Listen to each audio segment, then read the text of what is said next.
आपल्याकडे आपण पाणी अडवलंच नाही तर काय होईल, तर मला माझ्यापुढे अनेक प्रश्न आहेत.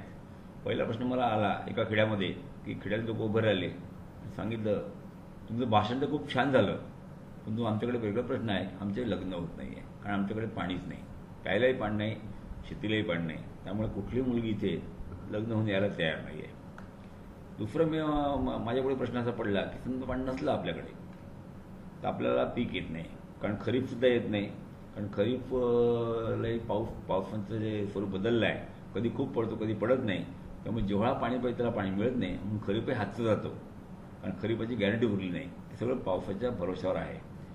आणि रबीला पाणी नाही आपल्याकडे आणि समरला प्रश्न उद्भवत नाही. अशा प्रकारे पाणी जर नाही मिळालं तिन्ही सीझनमध्ये आपल्याला कुठलंच क्रॉप घेता येत नाही, अगदी खरीपसुद्धा घेता येत नाही, हा एक प्रश्न आहे.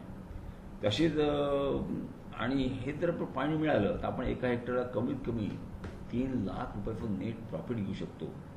आणि हे जर पाणी नसलं तर ही जमीन विकायला काढली आपण तर कोणी घेणार नाही, त्याचं पाणी नाही म्हणून. आणि म्हणून या दृष्टीने देखील आपल्याला पाणी अडवणं गरजेचं आहे. त्यामुळे तिन्ही प्रश्न सुटतात आहे आपले. आणि आज माझ्याकडे मी जसं काम केलं शेतपूरला, तिथे पूर्वी 20,000 रुपये एकर शेती होती.